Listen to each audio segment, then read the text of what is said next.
At buksan po natin ang ating mga banal na kasulatan at tayo po ay patuloy na mag-aaral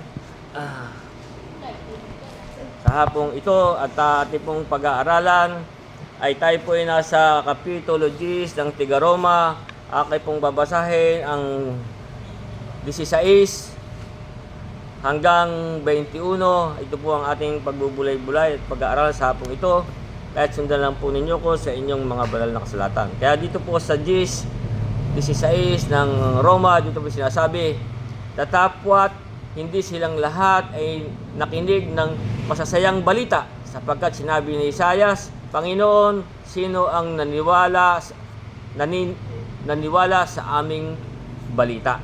Kaya nga, ang paniniwala ay nanggagaling sa pakikinig at ang pakikinig ay sa pamamagitan ng salita ni Kristo. Tatapot sinasabi ko, hindi baga sila ay nangakinig? Oo, tunay nga, ang kinig nila ay kumalat sa buong lupa at ang kanilang mga salita ay hanggang sa mga dulo ng sanlibutan. Tatapot sinabi ko, hindi baga nalalaman ng Israel? Una-una'y sinasabi ni Moises, ipamumungkahi ko kayo sa panlilibog sa pamamagitan niyong hindi bansa. Sa pamamagitan ng isang bansang mangmang ay gagalitin ko kayo. At si Isayas ay buong tapang nagsabi, ako'y nasumpungan nilang mga hindi nagsisihanap sa akin. Nahayag ako sa kanilang mga hindi nagsisipagtanong tungkol sa akin. Tatapat tungkol sa Israel ay sinabi niya, sa buong araw ay inyunat ko ang aking mga kamay sa isang bayang suwail at matutol. Kaya ito po ang ating pagbubulay-bulayin sa hapong ito. Kaya kung ibabalik po natin sa 16, dito may sinasabi, tatapwat hindi silang lahat ay nakinig ng masasayang balita, sapagkat sinasabi ni Isayas, Panginoon, sino ang naniwala sa aming balita? Kaya nga po, ito pong ibanghelyo at tinutukoy nga po dito ay ang ibanghelyo ng ating Panginoon. Sapagkat ito po ay ipinangaral na sa kanila, maging sa atin, nga po sinasabi kung ating babasahin dito sa Hebreo Kapitulo 4, na tayo po ipinangaralan ng ibanghelyo o ng masasayang balita. Maging tayo sa ating mga hintil o sa mga Hudyo, kaya nga po sinasabi dito sa 4:2 ng Hebreo, ito sinasabi, sapagkat tunay na tayo'y pinangaralan ng mabubuting balita, gaya rin naman nila. Ngunit hindi pinakinabangan ang salitang napakinggan dahil sa walang kalakip na pananampalataya ang nangakarinig. Kaya nga po, hindi po ito pinakinabangan ng mga nakinig, sapagkat sinasabi, ngunit hindi nila pinakinabangan ang salitang napakinggan dahil walang kalakip na pananampalataya ang nangakarinig. Kaya nga ang sabi sa Hebreo 11 talatang 6 na sinasabi, at kung walang pananampalataya ay hindi maaring maging kalugod-lugod sa Diyos. Kaya kung wala tayong pananampalataya, tayo po hindi maaring kalugod-lugod sa Diyos. Sapagkat ulitin ko po, at kung walang pananampalataya ay hindi maaaring maging kalugod-lugod sa Kanya, sapagkat ang lumalapit sa Diyos ay dapat manampalatayang may Diyos at siya'y tagapagbigay ganti sa mga sa Kanya'y nagsisihanap. Kaya dito po sa ating binabasa ng sabi kay, tatapat silang lahat ay hindi nakinig ng masasayang balita. Yung pong mga Hudyo at ang Israel, maging sa atin ding sa mga hintil, marami po ang hindi nakikinig dito sa masasayang balita. Hindi po nila, sapagkat ang may sabi dito sa unang Korinto 1:25, sapagkat ang sabi nga po dito sa 1:24 ng unang Korinto, sinasabi, ngunit sa kanila mga tinawag, maging sa mga Hudyo at mga Grego,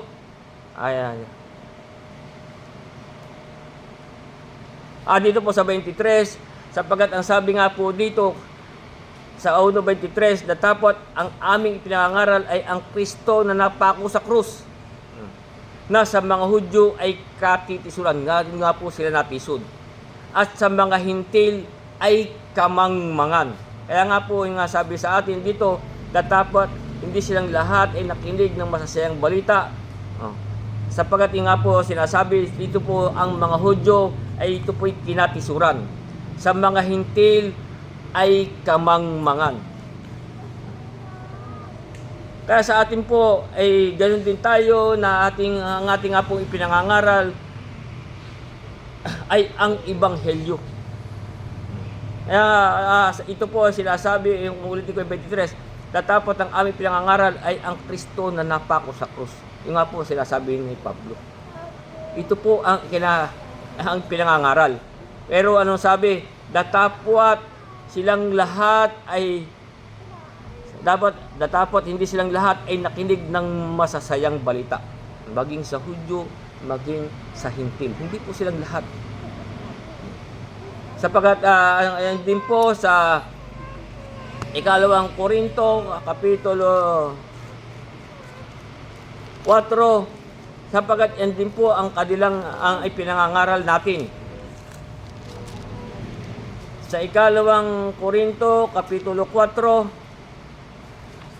talatang 5, sabi nga dito, sapagat hindi namin ipinangangaral ang aming sarili, po sabi ni Pablo, kundi si Kristo Jesus na Panginoon, at kami ay gaya ng sa inyong mga alipin dahil kay Kristo.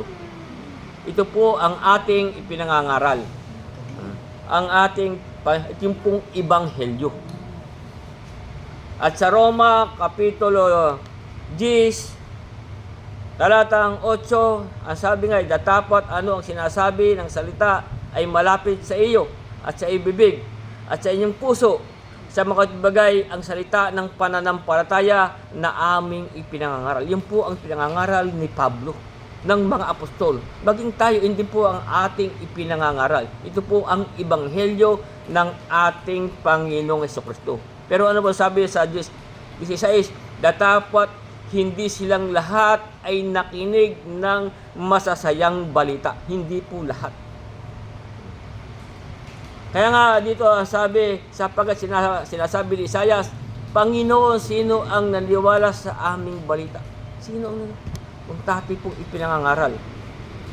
Kaya kung ating babalik-aralan yung kay Ezekiel, nung utusan ng Diyos, si Ezekiel na ipangaral ang kanyang salita, na dito po ay sinasabi sa Ezekiel Kapitulo 2. Kaya nga dito ay sinasabi sa 2:7 ng Ezekiel. Ang sabi po dito ganito, at iyong sasalitain ang aking salita sa kanila. Kaya ganyan din po tayo kung tayo nangangaral. Ang sabi katulad ni Ezekiel, sabi, at iyong sasalitain ang aking salita sa kanila, sa didinggin o itatakwil man, sapagat sila'y totoong mapaghimagsik. Kaya sa atin, kung ating ipangangaral ang Ebanghelyo, kaya nga ito'y ating pinangangaral din, pero sabi, at iyong sasalitain ang aking salita sa kanila, sa didinggin o sa itatakwil man, sapagat sila'y totoong mapaghimagsik. Kaya nga ito'y sa didinggin o itatakwil, basta ipangaral natin ang Ebanghelyo. At dito sa Ezekiel Kapitulo 3, sa talatang 27, ganito po din ang sinasabi, ngunit pag ako'y nakikipagsalitaan sa iyo, aking ibubuka ang iyong bibig at iyong sasabihin sa kanila. Ganito ang sabi ng Panginoong Diyos, siyang nakikinig ay makinig. Kaya nga, dito po basta ito ipangangaral natin. Sabi nga dito kay Ezekiel, siyang nakikinig ay makinig, ang nagtatakwil ay magtakwil. Sa didinggin o isatakwil man. Kaya sabi nga dito, siyang nakikinig ay makinig, ang nagtatakwil ay magtakwil, sapagkat siya'y mapaghimaksik ng sangbahayan. Kaya ganyan lang po ating ipangangaral ang Ebanghelyo. Ang makinig ay makinig, ang magtakwil ay magtakwil. Kaya nga sabi ng ating Panginoon Kristo sa Juan Kapitulo 12,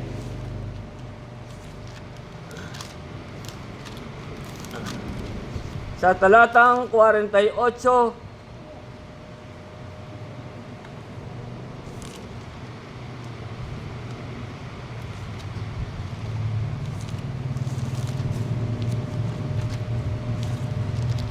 na dito nga po ay sinasabi ng ating Panginoon sa 12:48, kaya nga sinasabi dito, ang nagtatakwil sa akin at hindi tumatanggap sa aking mga pananalita ay merong isang hahatol sa kanya.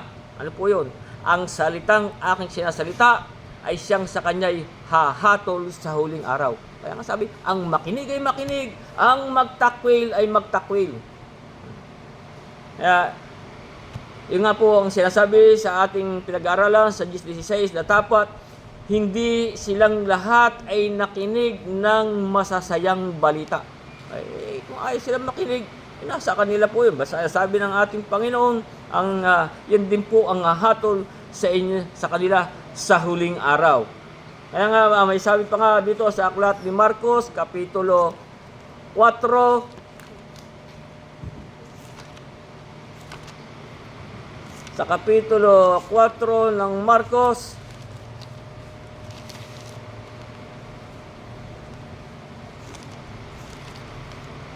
sa talatang 23, kaya nga sabi dito, kung ang sinuman ay may pakinig, ay ipakinig.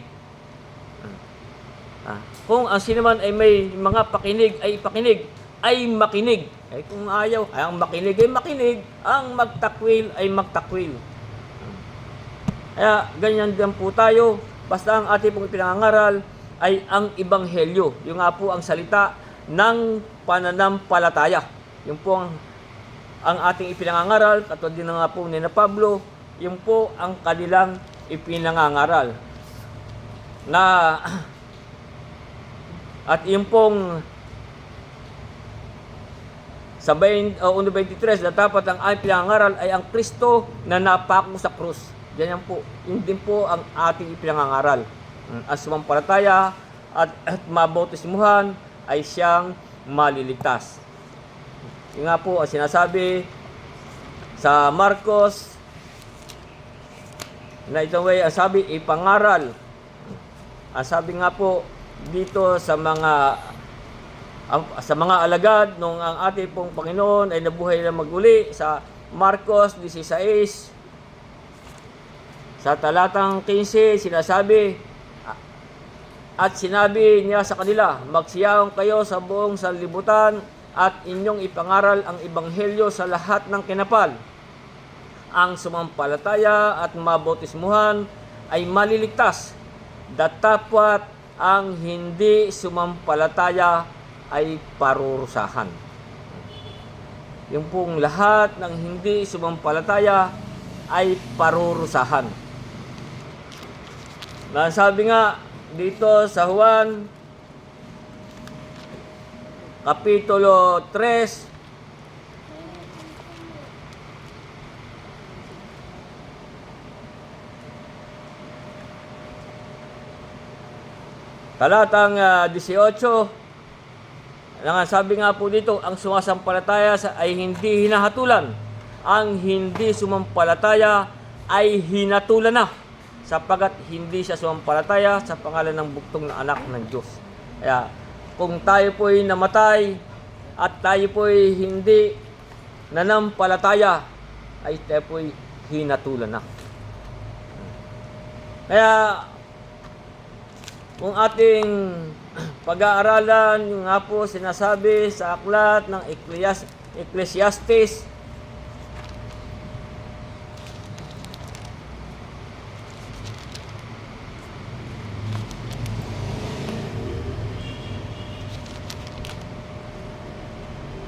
dito po sa talatang 9, meron po ditong tayong mababasa.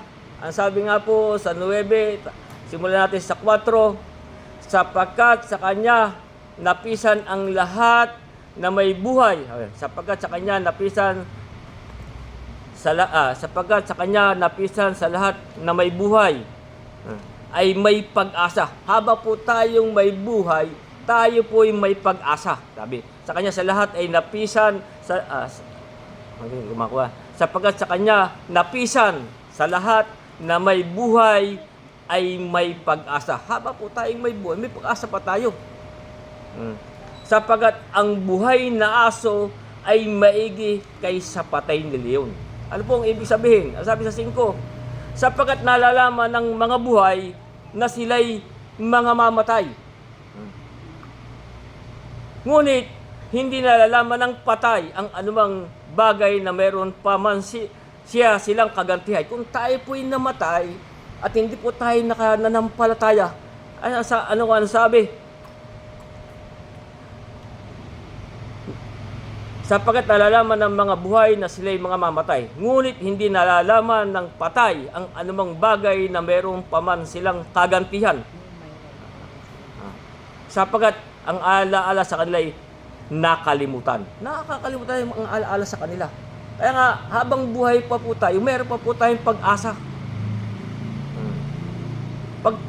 Kaya nga, sinabi ko dito sa Juan 3:18, ang sumasampalataya sa kanya ay hindi hinahatulan. Ang hindi sumampalataya ay hinatulan na. Kung tayo po'y namatay at tayo hindi sumampalataya, meron na po tayong kahatulan. Pero habang buhay po tayo, meron po tayong pag-asa. Tulad nga po, noong ang ating Panginoon ay ipako, merong dalawa sa kabilang tabi. Yung isa ay sinabi sa ating Panginoon, Panginoon, alalahanin mo ko pagdating sa iyong kaharian. Yung po'y mamamatay na. Ano sabi ng Panginoon? Ngayon di kakasamahin kita sa paraiso. Pero pag tayo'y namatay at tayo hindi sumampalataya, at sabi, ano ang sabi? Ay hinatulan na. May kahatulan na po tayo. Kaya ito po ang ibig sabihin na sinasabi nga dito, uulitin natin yung Ecclesiastes 9:5, sapagkat nalalaman ng mga buhay na sila'y mga mamatay, ngunit hindi nalalaman ng patay ang anumang bagay na meron pa man silang kagantihan. Wala na pong kagantihan doon. Tayo sinasabihan na ng ating Panginoon. Na ang sabi, ang nagtatakwil ng aking mga salita, ulitin ko yung 12:48 ng Juan, ang nagtatakwil sa akin at hindi tinatanggap ang aking mga pananalita ay merong isang hahatol sa kanya. Ang salitang aking sinasalita ay siyang sa kanya'y hahatol sa huling araw. Sapagkat, yung nga pong sinabi ko sa inyo, sinong nakakaalam ng araw ng bukas? Wala pong nakakaalam sa atin sa araw ng bukas. Kung tayo bukas ay kukunin ng Panginoon, at kung bukas ay darating na ang Panginoon, wala na pong nakakaalam. Nga po ay sinasabi dito sa Santiago, Kapitulo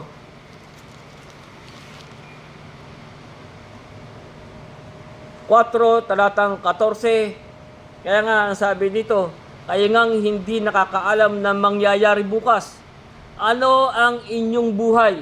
Kung tayo po'y hindi nating nasampalatayanan ng ating Panginoon at hindi natin siya natanggap, ano nga sabi? Kayo ngang hindi nakakaalam na mangyayari bukas. Ano ang inyong buhay? Kayo nga'y isang singaw na sa sandaling panahon ay lumilitaw pagdakay napapawi. Kaya nga inang sabi sa ating binasa noon dito sa Tesalonica, sa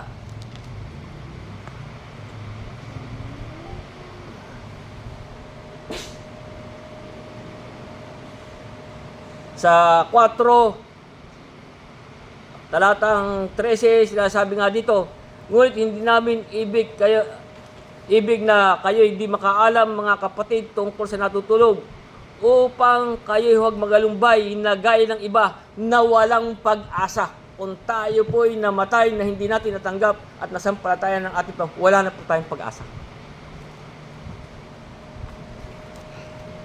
Wala na po tayong pag-asa. Hindi po ba natin nalalaman yung tungkol kay Lazaro at yung taong mayaman? Pakihalap nga mga ako nung para madali tayo sa yung kay Lazaro.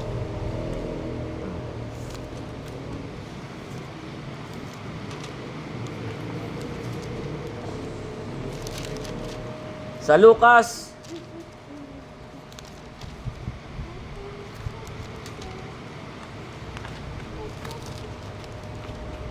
ay dito ay ating bibigyan ng halimbawa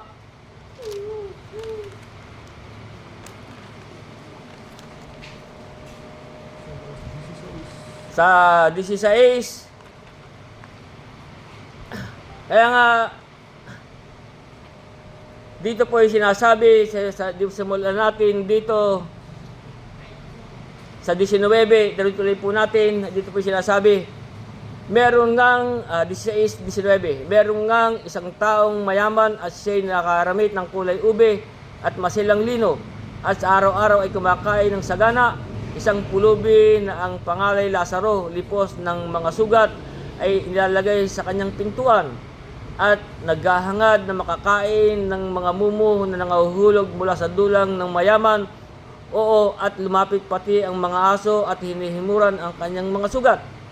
At nangyari, namatay ang pulubi at siya'y dinala ng mga anghel sa sinapupunan ni Abraham at namatay naman ang mayaman at inilibing. At sa Hades na nga ng pagdurusa ay itiningin niya ang kanyang mata at natanaw sa malayo si Abraham at si Lazaro na nasa kanyang sinapupunan.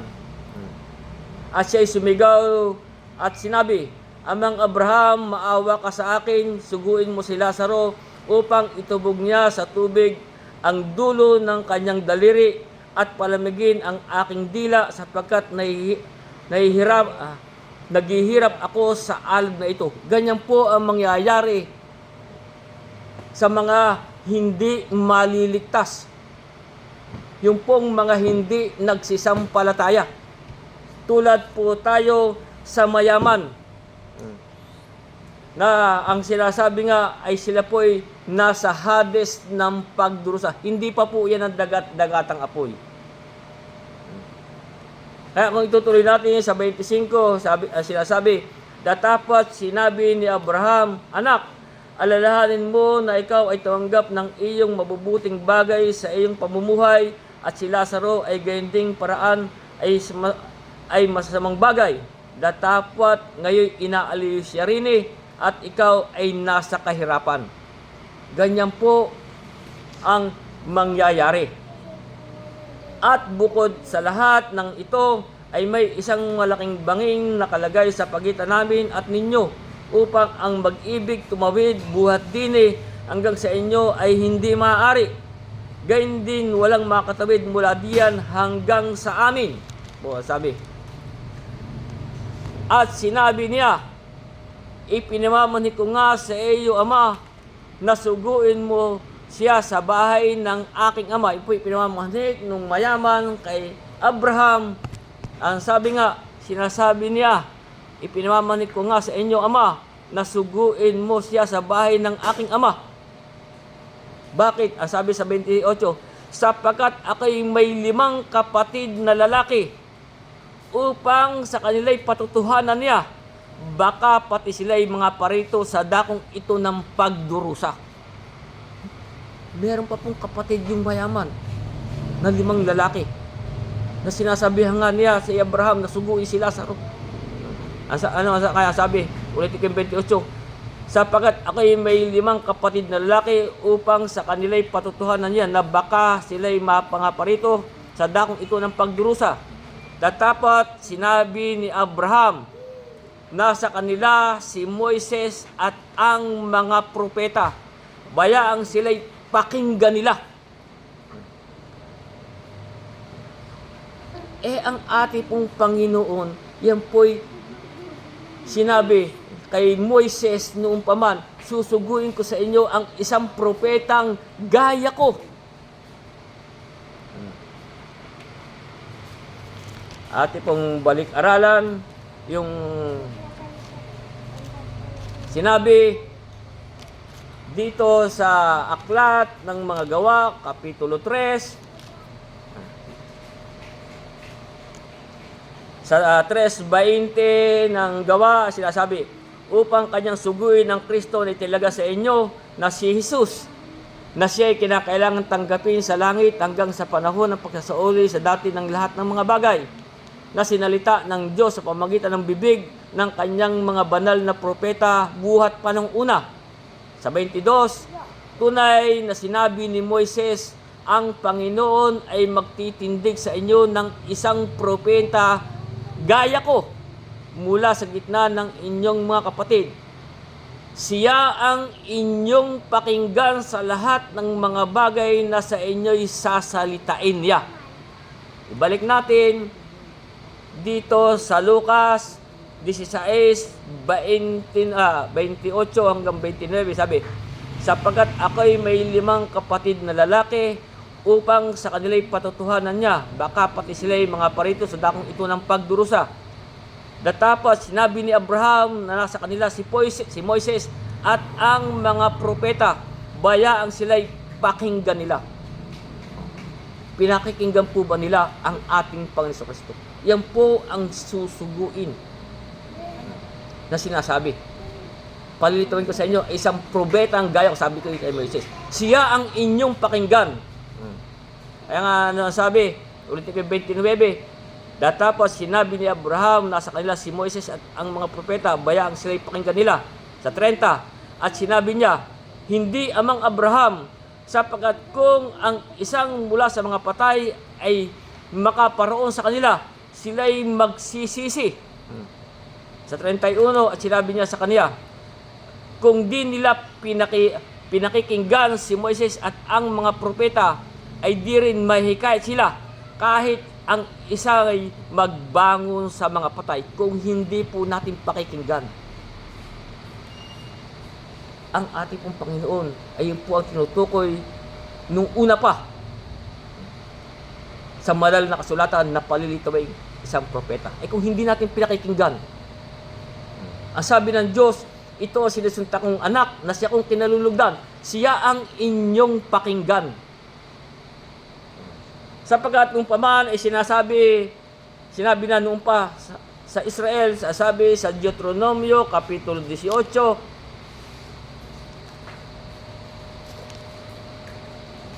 sa talatang 15, ay sinabi na ito nung una paman kay Moises, 18:15 ng Deuteronomio, palilitawin sa inyo ng Panginoong mong Diyos ang isang propeta sa gitna mo, sa iyong mga kapatid na gaya ko. Sabi, sa kanya kayo'y makikinig. Tanong, pinakinggan po ba natin ang ating Panginoon Kristo? Sa kanya po ba tayo nakikinig? Kaya ito po inuulit-ulit ko sa inyo, sa atin, na ang sabi nga sa Juan 12:48, ang nagtatakwil sa akin at hindi tumatanggap sa aking mga pananalita, ay merong isang hahatol sa kanya. Ang salitang aking sinasalita ay siyang sa kanya hahatol sa huling araw. Kaya nga, kung ito'y hindi natin pinakinggan, katulad nga sila pakiusap nung mayaman kay Abraham na suguin si Lazaro. Ano ang sabi sa 16:29? Datapos sinabi ni Abraham sa kanila ni Moises at nasa kanila si Moises at ang mga propeta, bayaang sila'y pakinggan nila. At sinabi niya, hindi amang Abraham, datapot kung ang isang mula sa mga patay ay makaparoon sa kanila, sila'y magsisisi. 31, at sinabi niya sa kaniya, kung di nila pinakinggan si Moises at ang mga propeta, kung hindi natin pinakinggan, ay di rin mahihikayat sila. Hindi po yan mahihikayat kung hindi natin pakikinggan. Kahit ang isa'y magbangon sa mga patay. Hindi po. Yan po ang mangyayari. Kaya, yun nga po ang sinasabi natin sa Ecclesiastes. Habang po tayo'y buhay, ay may pag-asa pa. Sapagkat kung ating pong pakikinggan ang ating Panginoon at tayo sasampalataya. Tulad nga po nung isang kasama niya nang sila'y nakapako, ay siya po'y dinala ng Panginoon. Kaya ulitin ko yung Ecclesiastes 9, Kapitulo 9, 4 hanggang 5, sabi, sapagkat sa kanya napisan sa lahat, sapagkat sa kanya napisan sa lahat na may buhay ay may pag-asa. Kung lahat po tayo po'y buhay pa, may pag-asa pa po tayo. Sapagkat ang buhay na aso ay maigi kaysa patay na leon. Mas maigi pa po yung buhay na aso. Ang sabi sa 5, sapagkat nalalaman ng mga buhay na sila'y mga mamatay. Tayo po buhay. Alam natin tayo mamamatay. Kung tayo hindi natin natanggap ang ating Panginoon. Kaya nga sabi, sapagkat nalalaman ng buhay na sila'y mga mamatay, ngunit hindi nalalaman ng patay ang anumang bagay ni meron pa man silang kagantihan. Meron pa ba tayong kagantihan kung ating hindi natanggap ang ating Panginoon? Hindi natin nasampalatayanan. Kaya sabi, ang sa kanya sumasampalataya ay hindi hinahatulan. Ang hindi sumampalataya, hinatulan na. Meron na po tayong kahatulan. Sapagkat ang alaala sa kanya ay nakalimutan. Yan po ang sinasabi dito sa ating pinag-aralan sa Gs 16. Dapat hindi silang lahat ay nakinig ng masasayang balita. Sapagkat sinabi ni Isaias, Panginoon, sino ang nandiwala sa aming balita? Kaya nga sabi ng Panginoon, ang makinig ay makinig, ang magtakwil ay magtakwil. Ang hindi tumatanggap sa akin at hindi tumatanggap sa akin pananalita, ayan din ang hahatol sa kanila sa huling araw. Kaya nga sa 17, ang sabi, kaya nga ang paniniwala, sa English po faith, ang pananampalataya ay nanggagaling sa pakikinig at ang pakikinig ay sa pamamagitan ng salita ni Kristo. Doon po tayo makikinig. Saan? Sa pamamagitan ng salita ng ating Panginoon Kristo. Sapagkat siya ang sabi, siya ang inyong pakinggan sa lahat ng kanyang sasabihin. Kaya dito sinasabi sa Gawa, Kapitulo 3,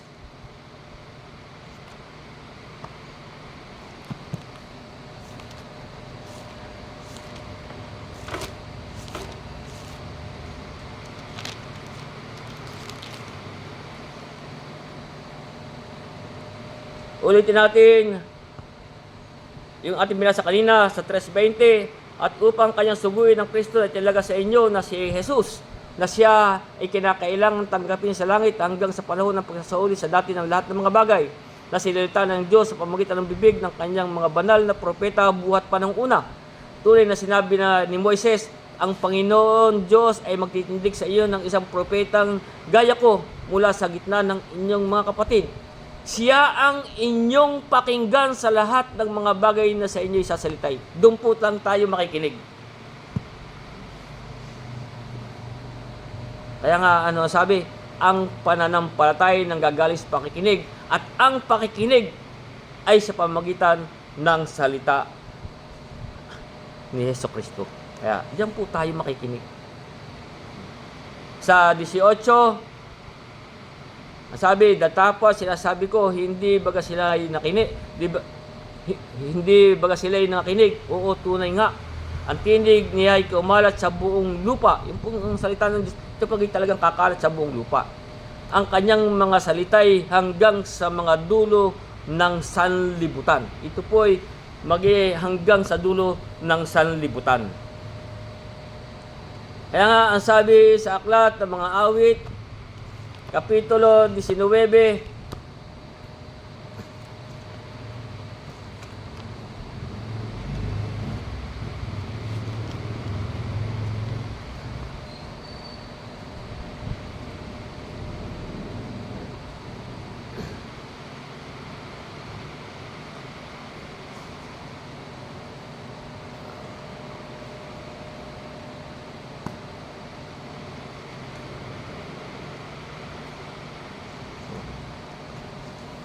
Mga po sandali lang po.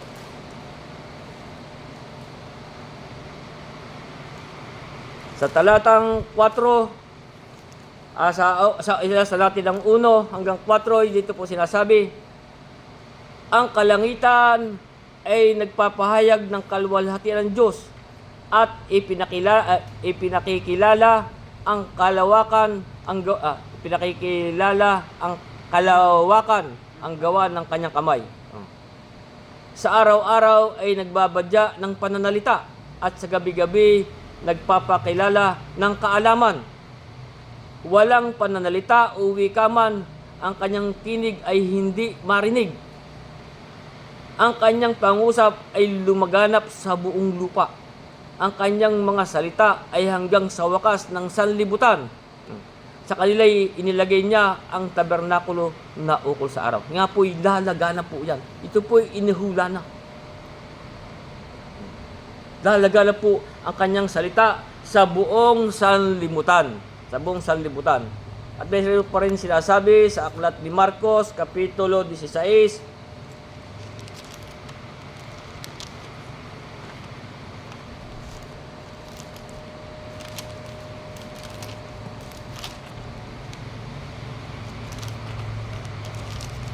katulad ang binasa ko sa inyo nung una, kaya nga ito sinasabi, ipangaral ninyo, sabi, 16:15, at sinabi sa kanila, magsiyam kayo sa buong sanlibutan at inyong ipangaral ang ebanghelyo sa lahat ng kinapal. Kaya nga po, ito ipangaral sa buong sanlibutan at ipangaral ang ebanghelyo.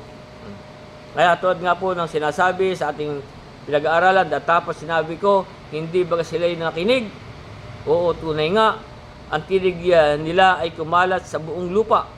Ang kanilang mga salitay hanggang sa dulo ng sanlibutan. Ito po'y kakalat hanggang sa dulo ng sanlibutan. Sa 19 hanggang 20, ating pagsamahin na, sinasabi, datapat sinabi ko, hindi baga nalalaman ng Israel. Una-unay sinabi ni Moses. Ito po'y tungkol sa Israel. Ipamumungkahi ko kayo sa paninibugho sa pamagitan na niyong hindi bansa. Sa pamagitan ng isang bansang mangmang ay gagalitin ko kayo. Sa 20, at si Isaias ay buong tapang nagsasabi, ako'y nasumpungan nilang mga hindi nagsisihanap sa akin. Nahayag ako sa kanilang mga hindi nagsisipagtanong tungkol sa akin.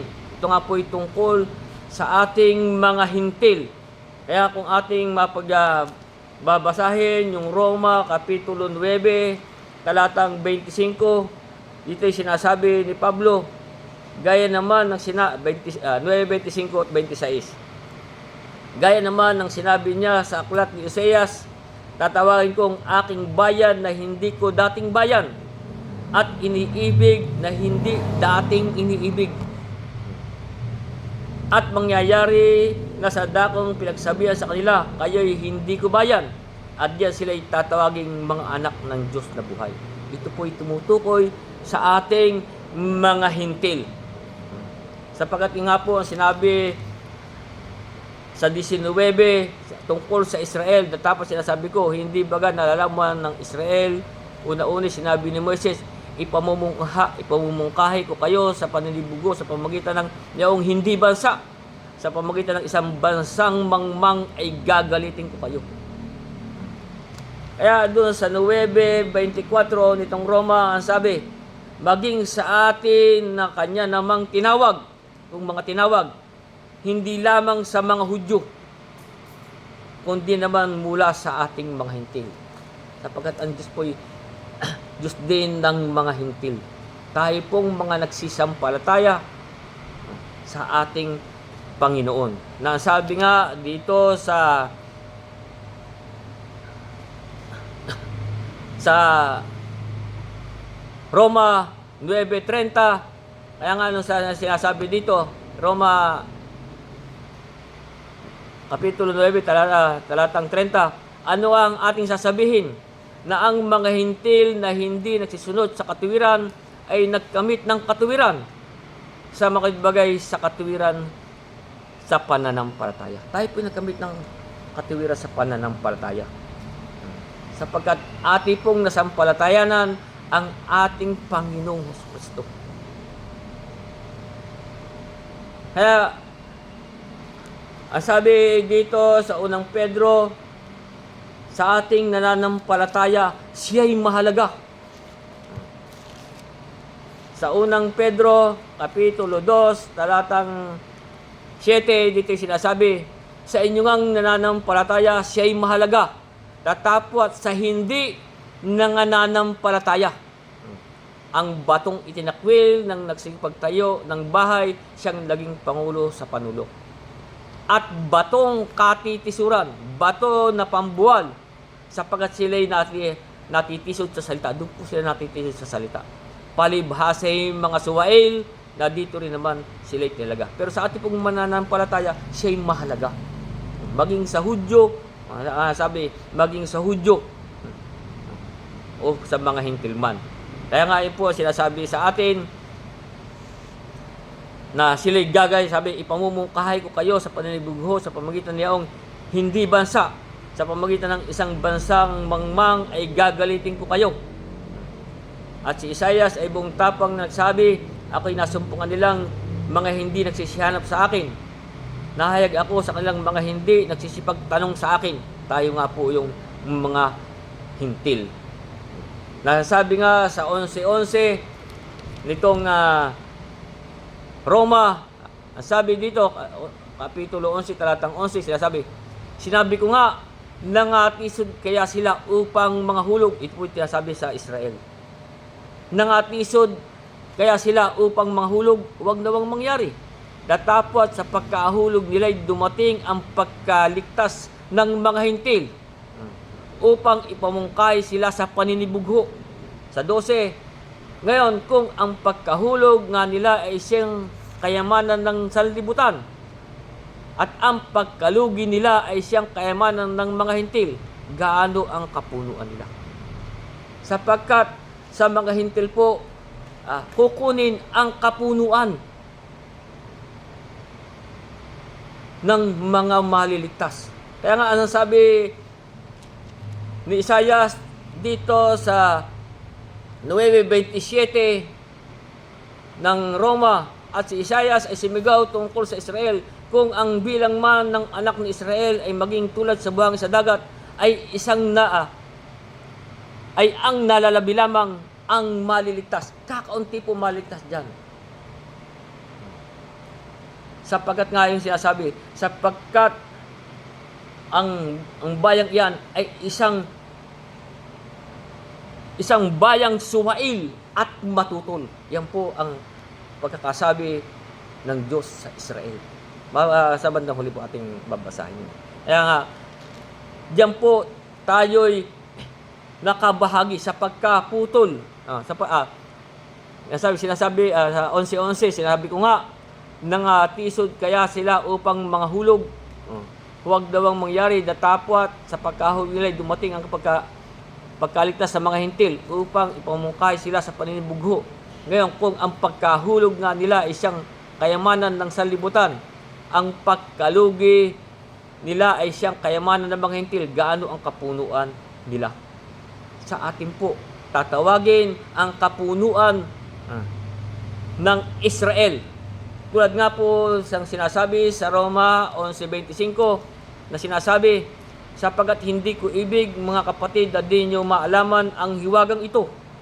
Baka kayo'y magmarunong sa inyong sariling haka na ang katigasan ng isang bahagi ay nangyari sa Israel hanggang sa pumasok ang kapunuan ng mga hintil. Sa atin po tatawagin yung pong mga nahulog. Tayo po'y isinagpi.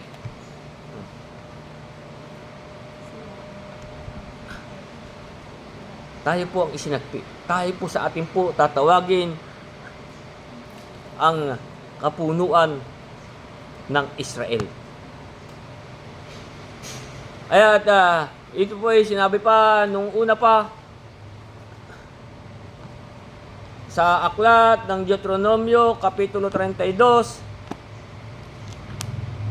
ang ating makikita na dito po ay sinasabi sa 32:21 ng Deuteronomio, dito sinasabi, kinilos nila ako sa paninibugho doon sa hindi Diyos. Kasi nga po, ganyan po ang nangyari sa Israel. Kinilos nila ako sa paninibugho doon sa hindi Diyos. Kanilang minungkahi ako sa galit. Sa kanilang mga walang kabuluhan, akin silang kikilusin sa paninibugho sa mga hindi bayan. Aking imumungkahi sila sa galit sa pamamagitan ng isang mangmang na bansa. Tayo po yun. Sapagkat nga po yan po isang bansang suwail at matutol. Yan po ang sabi sa banal na kasulatan. Kaya ang sabi nga sa Oseas, Kapitulo 2,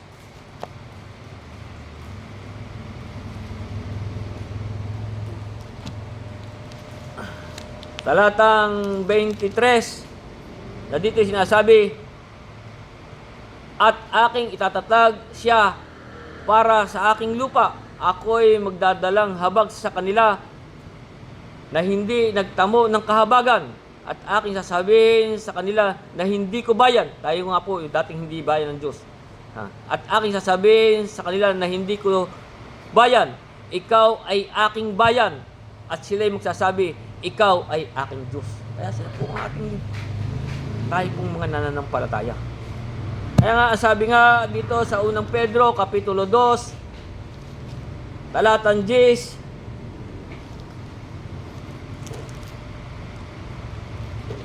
dito ay sinasabi na nang nakaraang panahon ay hindi bayan, datapwat ngayoy bayan ng Diyos, na hindi nagsipagkamit ng awa, datapwat ngayoy nagsipagkamit ng awa. Kaya nga sabi, mga minamahal, pinamahal ko sa inyo tulad sa mga nangingibang bayan ay tulad sa nangingibang bayan at nagsisipaglakbay, kayo magpigil sa masamang pita ng laman na nakipaglaban sa kaluluwa. Ito po ang ating pinakikipaglaban ang ating kaluluwa sa atin. Lakad sa pananampalataya, ito po ang ating tandaan.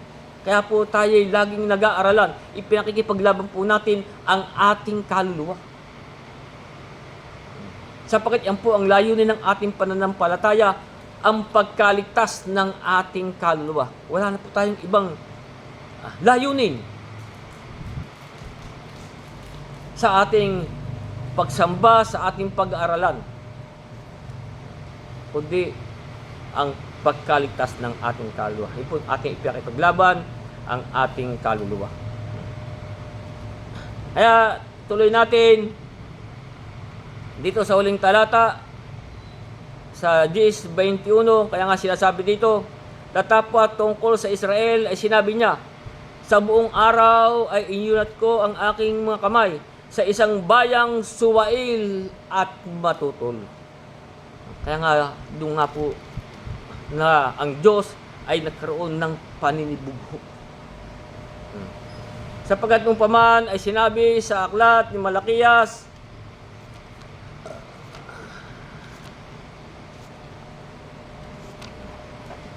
sa aklat po ni Malakias ay sinabi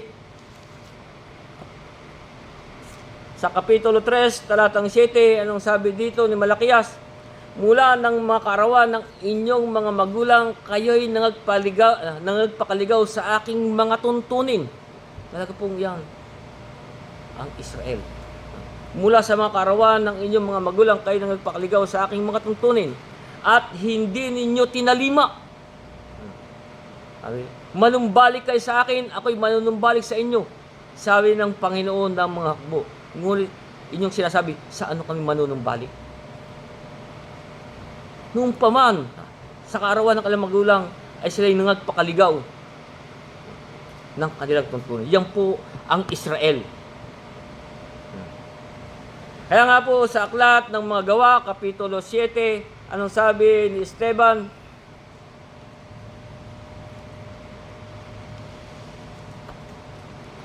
Sa 51,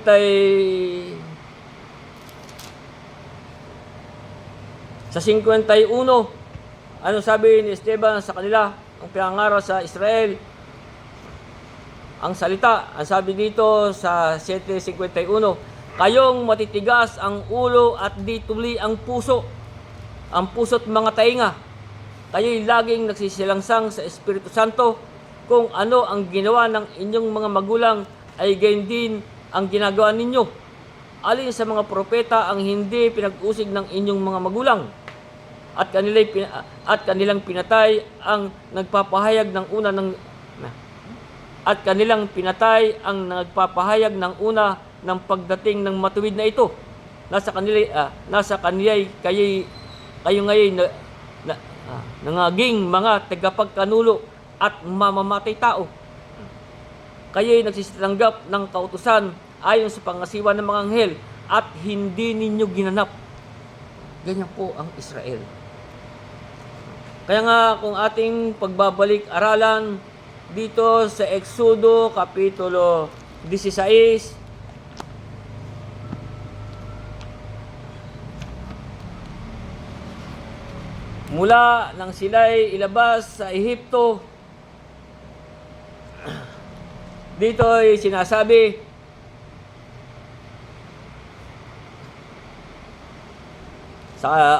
simulan natin sa 16, Exodo 16, talatang 2, sinasabi, at inupasala ng buong kapisanan ng mga anak ni Israel si Moises at si Aaron. At sinabi sa kanila ng mga anak ni Israel, namatay na sana kami sa pamagitan ng kamay ng Panginoon sa lupain ng Ehipto. Nang kami ay nauupo sa tabi ng palyok ng karne, nang kami ay kumakain ng tinapay hanggang sa mabusog. Tatapot kami inyong dinala sa ilang na ito upang patayin ng gutom ang buong kapisanan. Ganyan po nila inuupasala ang ating Panginoon. Kaya sa talatang 16:8 ng Exodo, at sinabi ni Moises, ito'y mangyayari, pagbibigay ng Panginoon sa inyo sa kinaumagahan ng karne na makakain at kinaumagahan ay ng pagkain na makabubusog, sapagkat narinig ng Panginoon ang inyong mga pag-upasala na inyong inuupasala laban sa Kanya. Ano't kami? At ano kami? Sabi ni Moises, ang inyong mga pag-upasala ay hindi laban sa amin, kundi laban sa Panginoon. Ganyan po ang mga Israel. Buhat nung sila'y ilabas sa Ehipto. At dito po sa aklat ng mga Bilang, Kapitulo 15,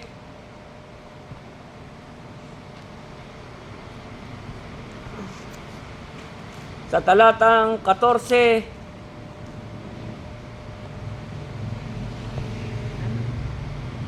aklat ng mga Bilang, sa Kapitulo 15, talatang 14, dito po sinasabi, at kung ang isang taga-ibang bayan ay nakikipamayan sa inyo, sandali lang. Sa 14:27 po pala. Mali yata ang aking pa.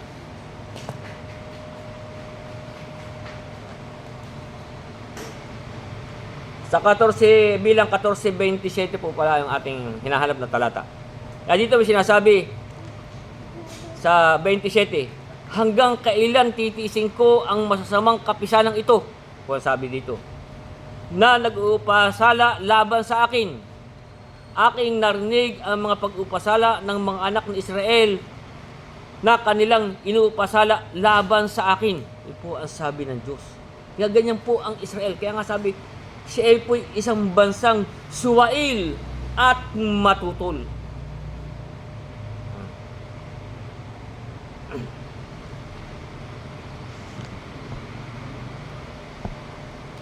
Kaya nga dito rin sa aklat ng Deuteronomio, Kapitulo 32, dito sa basahin natin ang 6 hanggang 8, dito agad po sinasabi, ganyan ba ninyo ginanti ang Panginoon o mangmang na bayan at hindi pantas? Hindi ba siya ang inyong ama na tumangkilik sa iyo? Kanyang nilalangka at itinatag ka. Alalahanin mo ang mga araw ng una. Isipin mo ang taon ng lahi. Itanong mo sa iyong ama at kanyang ibabalita sa iyo, sa inyong mga matanda at kanilang sasaysay sa iyo, nang ibigay ng kataas-taasan sa mga bansa ang kanilang mana, nang kanilang ihiwalay ang mga anak ng tao, kanyang ilagay ang hangganan ng bayan ayon sa bilang ng mga anak ni Israel. Ganyan po ang ginawa sa Israel. At dito sa 16, para to short the story, ito rin po sa 32, sa talatang 16, 32-16 ditong Deuteronomio. Kaya nasabi dito, siya'y kinilos nila sa paninibugo sa ibang mga Diyos. Ganun po ang ginawa ng Israel. Siya'y kinilos nila sa paninibugo sa ibang mga Diyos. Sa pamamagitan ng mga karumal-dumal, minungkahi nila siya sa kagalitan. Kanilang inihain sa mga demonyo na hindi sa Diyos, sa mga Diyos na hindi nila nakilala, sa mga bagong Diyos na kalilitaw pa lamang, na hindi kinatatakutan ng inyong mga magulang, sa batong nanganak sa inyo, na nagwalang bahala ka, at iyong kinalimutan ang Diyos na lumalang sa iyo. At nakita ng Panginoon at kinayamutan sila dahil sa pamumungkahi ng kanyang mga anak na lalaki at babae. Ganyan po ang Israel. Sa 20, at kanya sinabi, aking ikukubli ang aking muka sa kanila at aking titingnan kung anong mangyayari sa kanilang wakas, sapagkat sila isang masamang lahi na mga anak na napakasamang lahi na mga anak na walang pagtatapat. Ganyan po niya inalintulad ang Israel. Yan nga sabi sa 21, datapat tungkol sa Israel ay sinabi niya, sa buong araw ay inyunat ko ang aking mga kamay sa isang bansang suwail at matutol. Kaya sila po ang sabi ng ating Panginoon nung dumating ang ating Panginoon Kristo sa Kapitulo 12 ng Juan. Kaya nga ano sabi ng ating Panginoon Kristo sa 12:38, ang sabi, upang maganap ang salita ng propeta Isaias sa kanyang sinalita. Panginoon, sino ang maniniwala sa aming balita at kanino mahayag ang bisig ng Panginoon? Dahil dito hindi nakapaniwala, sapagkat muling sinabi ni Isaias, binulag niya ang kanilang mga mata. Ganun po ang ginawa sa Israel. Binulag niya ang kanilang mga mata at pinatigas niya ang kanilang mga puso. Baka sila'y makakita ng kanilang mga mata at makakaunawa ang kanilang puso at magbalik loob at sila'y mapagaling ko. Ganyan po ang ginawa sa Israel. Binulag niya ang kanilang mga mata at pinatigas ang kanilang mga puso. Sapagkat nga po sila'y isang bansang suwail at matutol. Kaya nga po sabi sa Aklat ng mga Gawa, Kapitulo 28, talatang 26 ay sinabi,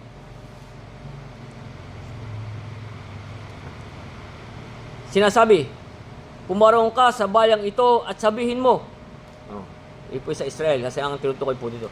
Sa 28-26 ng Gawa, na sinasabi, pumarong ka sa bayang ito at sabihin mo, sa pakikinig ay inyong mapapakinggan at sa anumang paray hindi ninyo mapag-uunawa.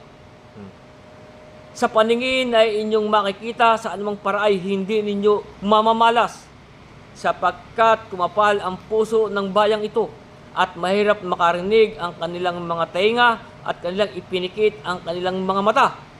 Baka sila'y makakita ng kanilang mata at makarinig ng kanilang mga tainga at mga kaunawa ng kanilang puso at muling magbalik sa loob at sila'y aking pagalingin. Kaya nga, yung ganyan po ang ginawa sa Israel. Kaya nga, yun ang sinasabi sa atin, sa ulitin ko yung 9:27, kaya nga sabi ni Isaias, at si Isaias ay sumigaw tungkol sa Israel, kung ang bilang man ng anak ni Israel ay maging tulad sa buhangin sa dagat, ay ang nalalabi lamang ang maliligtas. Kaya kung babasahin po ninyo sa aklat ng Apokalipsis, kung gaano lang karami ang naitala. Kaya ang ganyan na po muna ang ating pag-aaral at itutuloy na lang po natin sa mga susunod nating pag-aaral.